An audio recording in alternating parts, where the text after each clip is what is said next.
whistle. Let's play a game. Is Mo Salah the greatest African player ever? Answer in the comments.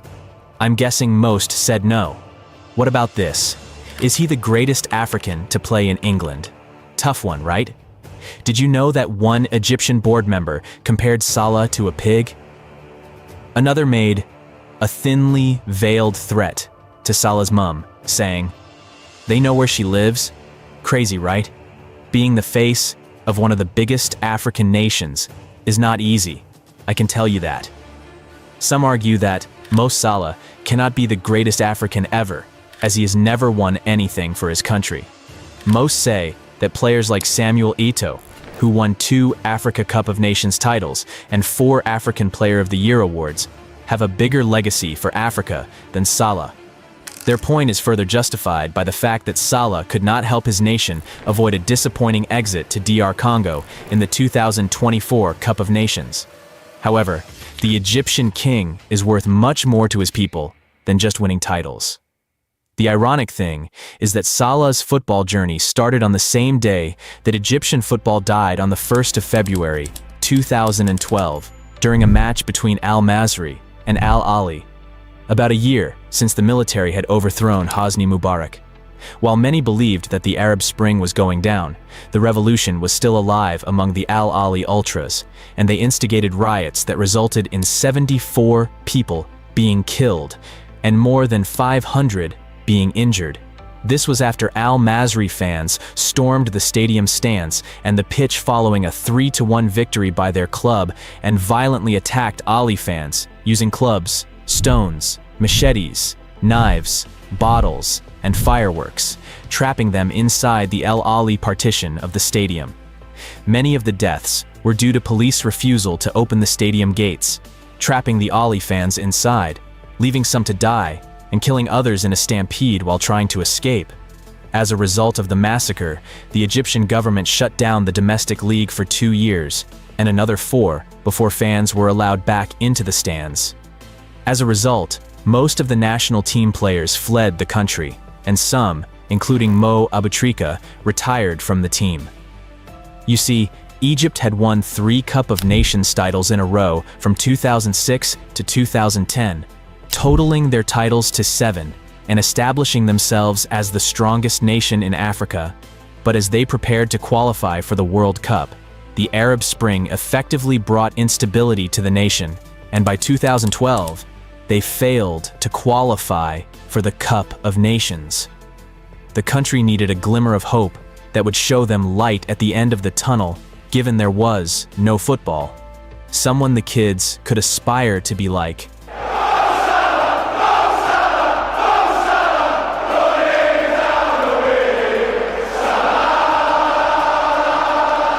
A footballer can only justify their transfer fee on the pitch. They can only answer the scathing criticisms of fans and journalists with their performances. That is easier said than done, though, with many signings failing to showcase their ability due to a mixture of tactics, pressure, and a lack of confidence. Some hit it off from the start, and then there's Mohamed Salah, who's taken the definition of a sublime debut campaign to new levels.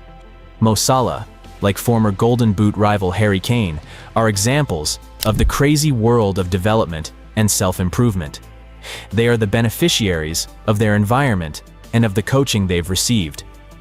What we are seeing with Salah and Kane is that a player's level is not fixed, and that with the right nurturing players can excel and go to whole new levels. As we will discuss, this has a significant influence on the development of players across the board, both young and seniors. When Liverpool announced the transfer of Salah in June 2017, the €42 million fee, that could rise to up to €50 million, was not deemed inflated, but there were critics from some quarters who questioned the logic of the purchase, claiming he was not worth such a sum after his previous stint in England. While that claim should have been rubbished long ago, it had a degree of truth. Salah's first time in the Premier League was short, but not so sweet. He arrived in the winter window, never the ideal time to join a new club, and was hardly afforded a fair chance. It was a time when Chelsea bought right-wingers, then moved them on to finance deals for another right-winger. Andre Schürrle flattered to deceive, and was moved on in the winter of 2014-15 to finance Juan Cuadrado's arrival. That was the most talked about moment of the window, but Salah himself slipped through the back door, finding himself in Fiorentina. It was Jose Mourinho's title-winning season, and many cast aside those dealings. They were merely cosmetic, and while the lack of continuity may have been viewed as worrisome, the presence of silverware dispelled that in the short term. Salah has not been the first nor the last talent that Chelsea and Mourinho have failed to develop. The more popular example remains Manchester City's sublime orchestrator Kevin De Bruyne, but Salah has found himself in the same company. It was not his fault that he failed at Chelsea, but it was still a stick to beat him with as he arrived on Merseyside. Liverpool fans were encouraged by highlights of his performances at Roma. He was excelling in Rome, but Serie A was still not widely watched by the English population, so he remained an unknown quantity of sorts. The critics came out of their bunkers. Another Juan Cuadrado was one phrase used to describe Salah, one that has been the butt of all jokes in light of what has transpired. Liverpool was not Chelsea though, and Anfield is clearly more suited to Salah, who hails from a country of such passion and vigor. But even the most ardent Copite couldn't have expected Salah to set alight the Premier League the way he has done. This season just rewards a man who has been determined to make it to the top level, one with a never-say-die attitude. Many prodigies have fallen by the wayside after failing at Chelsea, but Salah has emphatically bounced back. Born in Bassioun on 15th June 1992, Salah fell in love with football when he was 7, honing his skills with his brother as well as his friends. It was at 14 that he first signed with Arab contractors, also known as El Mokaloon. But with reward came the need for sacrifice and hard work. Salah was first playing for a club 30 minutes away from his village. That soon became 90 minutes, and eventually a whopping 4.5-hour journey, 5 days a week, just to get to training. He would spend just 2 hours at school, reaching training by 2 p.m. He had an official letter allowing him to do so. In essence, he had to sacrifice his education, but it was the cold-blooded drive to make it as a footballer that kept him going. His daily routine consisted of school, walk, train, travel, eat, sleep, repeat. Considering the distance, it is no surprise that Salah had to switch between several buses just to get to training and back. But he had a dream, and he had the belief. That provided him with the inspiration to get through the difficult times as a 14-year-old. It was only after his first team debut that the belief started to materialize into something tangible. One anecdote from former head coach Said El Shishini reveals Salah's Gareth Bale-esque transformation from a curtailed left-back to a marauding right-winger. In the Under-16 Cairo League, Salah once had 5 one-on-one chances from left-back, but wasted them all due to the energy expended from charging down the flank. His coach gave a crying Salah 25 Egyptian pounds, pushed him forward, and told him he would become the top goal scorer in both the Under-16 local league as well as the Under-17 nationwide league. 35 goals later, his coach's belief was vindicated. Salah has risen from humble roots, a testament to his character and personality. He made his first team debut in the 2009-10 season, becoming a regular during the following campaign. He was fast becoming the star of the side, but after the Port Said Stadium disaster in 2012, the Egyptian Football Federation cancelled the remainder of the season. That was then when Basel organized a friendly with the Egypt Under-23 team, and despite Salah playing just the second half, he scored a brace in a 4-3 win. That prompted the Swiss side to invite Salah for a week's worth of training, which was enough to convince them to make it a permanent 4-year contract. Basel was the perfect place to make the step up. Switzerland was not as competitive as the bigger European leagues, but Basel still featured in the Champions League with regularity, affording a young Salah exposure to a higher quality of football. It was at St. Jacob Park that he truly impressed. helping Basel defeat Tottenham in the 2012-13 Europa League quarter-finals, with his goal taking the tie to penalties. He then faced Chelsea, a caliber of opposition that was by far the best he'd ever seen. The first leg saw Ashley Cole restrict Salah, largely due to the gulf in experience and Salah's own lack of confidence. But he managed to regain belief in the second leg at Stamford Bridge, nutmegging Cole once while bagging a goal on the big stage. While Basel lost, it was an education, especially for Salah. Fate would decree that Basel be drawn with Chelsea in the Champions League the following season. That came after Salah's decisive brace in the playoffs against Ludogorets, which gave them the advantage going into the second leg. In a group also containing Schalke and Steaua Bucharest, many expected Basel to find it tough against the English giants. Salah, however, managed to showcase his talents on the big stage with a 40-meter spring to receive Fabian Schär's long ball and then slot it in for the winner. Basel found themselves the victors in both Chelsea ties, but lost both Schalke ties, as well as drawing both Steaua games, a strange paradox in itself. Their failure to go forward contributed towards Salah's desire to leave in the winter window, and while Liverpool were in pursuit of the winger, Chelsea swooped in and got their man. 20 goals and 17 assists in 79 appearances was a strong, promising return from the Egyptian. Chelsea, however, didn't know how to use their new man. They knew what he was capable of after his displays against them, but were Chelsea willing to go the long mile and develop Salah into a world-class winger? They weren't. Salah did well in the remainder of the 2013-14 season, with his opening of the scoring in a 6-0 derby win over Arsenal a highlight. But he was not ready for the pressure, especially from back home. Egyptians tend to have a large social media presence, and it showed. However, 2014-15 saw that progress stunted by Mourinho's reluctance to use Salah, contributing to the winger's jitteriness and willingness to try too much to curry favor with his manager. That extra effort was counterproductive, and even as Salah continued to hone his game, Chelsea was not the best place for game time. Mourinho has recently defended the situation which occurred with Salah at Chelsea. He has been criticized for not embracing Salah or bringing out the best in him, with many saying that Chelsea lost out on another talented young player. However, it is important to understand that the player is different to the one today. And as Mourinho says, "I was the one that bought Salah. I was the one who told Chelsea to buy Salah. Chelsea decided to sell him, okay? So, the decision to send him on loan was a decision we made collectively, but after that, the decision to sell him and to use that money to buy another player wasn't mine." Importantly, Mourinho touches on Salah's immaturity at that time. But he came as a young kid. Physically, he was not ready. Mentally, he was not ready. Socially and culturally, he was lost, and everything was tough for him. When people tells me, you let Salah go, I say exactly the opposite. I bought Salah. I was the one that told buy that guy. He was going from Basel to Liverpool, and I made a fight, I made a war to make him come to Chelsea. Then, yes, then comes the part where to be a Chelsea player, you need to perform or you have to wait.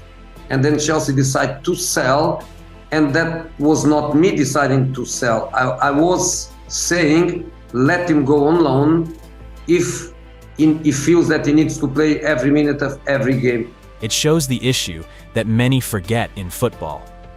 The flaw of looking at the player and not the person. Of not appreciating the situation or the period for that person. Adaptation to a new environment. Family issues. Integration. The welfare of a player off the pitch can often lead to problems on the pitch. Salah may well have struggled to adapt to life in England, at Chelsea, or under Mourinho's methods. He is human, not a robot. More time may have let him integrate better and adapt. Neither the player nor coach is necessarily to blame. Sometimes it's just about timing. At that moment, the timing wasn't right. Cuadrado and Salah swapped places as the Egyptian took his game to Fiorentina. He hit the ground running in Florence, seemingly with the desire to make amends for lost time, even though time wasn't really lost. He was magical, a real beacon of hope, and an upgrade on Cuadrado. In essence, Salah has goals to his game and is more decisive than the Colombian will ever be. It is churlish to compare the two. His brace against Juventus in the first leg of the Coppa Italia that season took the media's hysteria to new levels. Indeed, Gazzetta dello Sport had him on the front page with the headline, Sim Salah bis.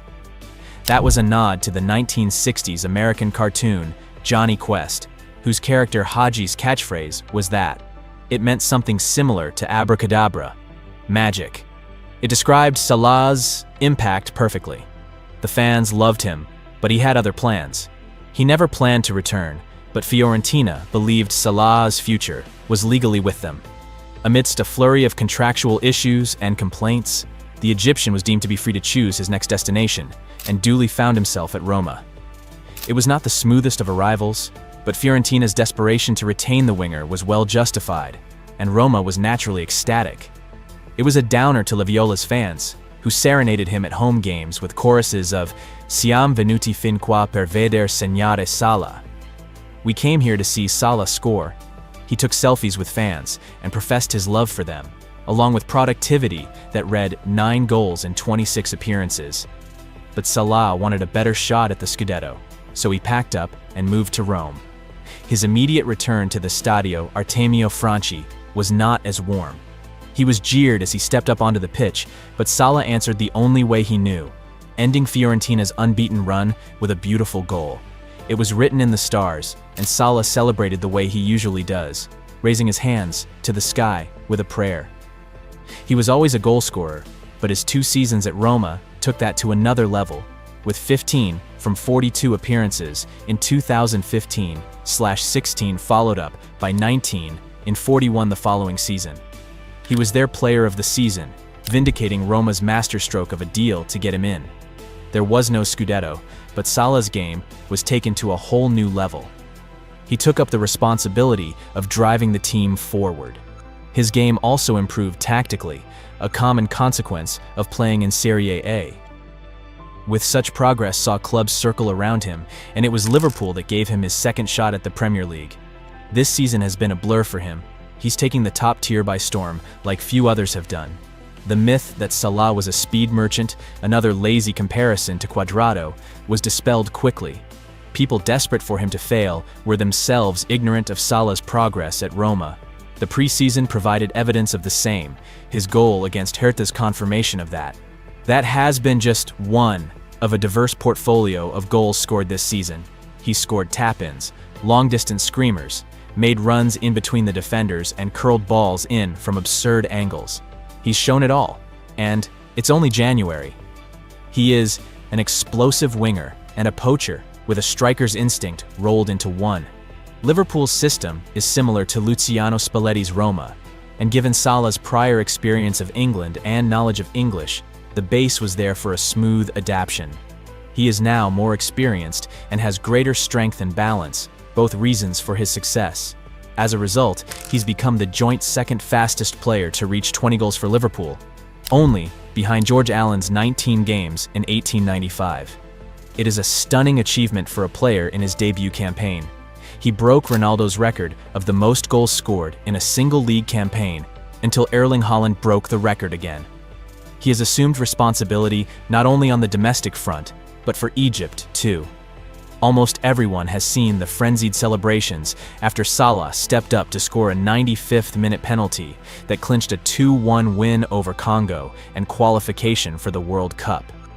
He became a nationwide hero, and rightfully so. He scored 5 and assisted 2 of the 8 goals scored by Egypt. He took a country that has been dominant continentally to the biggest stage there is. The world was his oyster. In 2017, he was both the BBC and CAF African Football of the Year, as well as Arab Player of the Year. After scoring the goal that sealed World Cup qualification, Salah turned down the offer of a luxury villa from a businessman, instead choosing to convert that into a sizable donation for his village. He has remained grounded. even after becoming a world star and a national icon in Egypt. He continues to return to Egypt when he can, the sign of a man who appreciates his good fortune. In that sense, he is a role model in more ways than one. The Egyptian really announced himself and his intentions to the Anfield faithful and the top flight in a 4-0 win over Arsenal in game week 3, grabbing a goal and an assist. Salah's pace caused the Gunners problems all game, and he could have ended the afternoon with more if it wasn't for Gunners keeper Petr Cech. Salah was already on 5 goals scored from the opening 9 games of the season, an impressive start that did not correlate with the team. Liverpool won just 3 of those 9 and were sat in 9th position. The 9th was a 4-1 thrashing by Tottenham Hotspur, which left the Reds 7 points behind the North London side and 12 points off leaders Manchester City. This defeat was seen as the turning point in Liverpool's fortunes, as the Reds would thereafter lose very few games over the course of the season and beyond. Between game week 9 and New Year's Day, Salah's form was unmatched in the division. The Egyptian scored 12 goals and provided 4 assists in 12 matches, averaging a goal a game.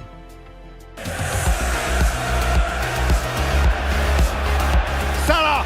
Oh wow! Oh! Salah caused City serious problems when he scored an audacious 35-yard lob over Ederson. A manager with the tactical know-how of Guardiola still could not find a way to contain the tricky winger. Liverpool played Manchester City again and battered them 3-0 in the Champions League. Salah opened the scoring for the Merseyside club, whilst also assisting the third for Sadio Mane. The second leg headed for Manchester, with Liverpool essentially only needing to score 1 to advance. After an early goal from Gabriel Jesus and a first half full of City pressure, there was only ever going to be one man who would secure that vital goal. The Egyptian ran onto a loose ball and took a touch before chipping the ball into the net, sending Liverpool through, and the away end crazy. Salah met an old friend in the semi-finals as his former club Roma arrived on Merseyside, saving his best performance of the campaign for the occasion. The former Roma man was unplayable, and his former teammates realized this early on. There was magic in the air, and Salah looked menacing from the off and eventually opened the scoring with a thunderous top corner finish. Before they knew it, the Romans found themselves 4-0 behind, with their former man scoring another and assisting the other 2. It was a masterclass from Liverpool's number 11, and it resulted in Liverpool reaching the final in Kyiv after withstanding a 4-2 comeback in the Italian capital. His Champions League final was brought to an early end as Sergio Ramos dislocated his arm with a WWE finisher move that Shawn Michaels would be proud of. Liverpool lost 3-1. Mohamed Salah's scoring continued in the 2018 to 2019 season, where he once again topped the Premier League goal charts.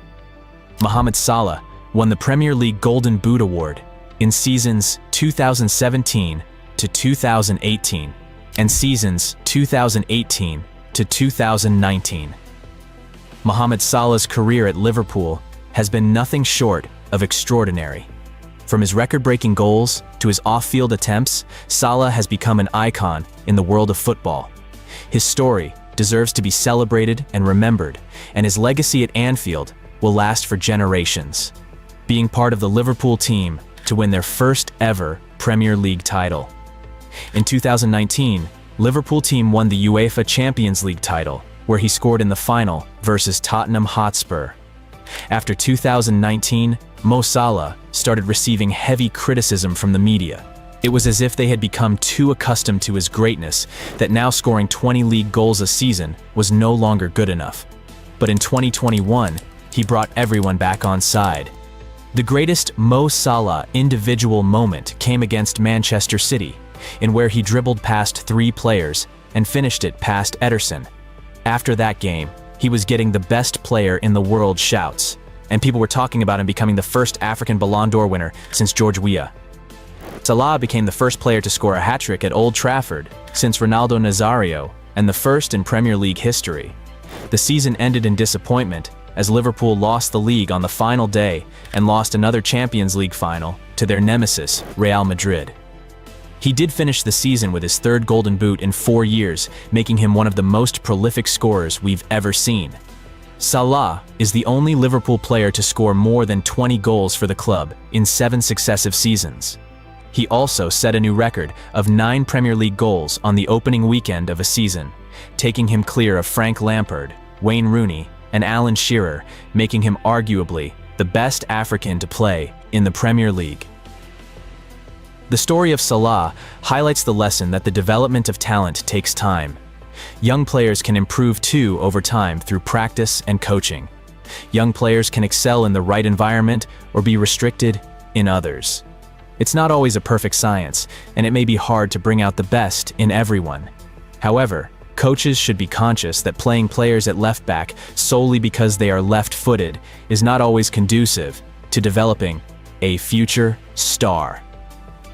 The key message to take from this story, the same story as Harry Kane, is that player development does not end at 15, 16, 17, or 18. It takes time to develop the skills needed to become a top player. Yes, there may be some players who are ready earlier, who can break through at the very top in their teens. Yet many require time to mature, develop their skills, and refine their game. It may also be that certain environments and movements can affect their progression, not bring out their best form, and affect their reputation. Kane didn't make any kind of impact on his loans. Salah was derided at Chelsea and seen as a flop. However, it may be that these experiences were vital for their future development. They may have built resilience and may have focused and motivated these young men to work harder and develop their game more. It's not always the positive experiences which provide positive development, it is the negative experiences which often build resolve and strength of character. In a country with such passion as Egypt, Salah is the binding glue. The Egyptian Messi is a moniker that has never rung truer, but he is just Mohamed Salah, an inspiration for children all over. He's a terrific footballer and a humble individual, making it to the top through sacrifice and hard work. In some ways, he is the perfect story. From 4-hour bus rides to global awards, all hail the Pharaoh of Egypt, who has become one of the best in the world. Is Salah the greatest African to play in the Premier League? We have a video where we expose all of the GOATs. Check it out, or your team will get relegated.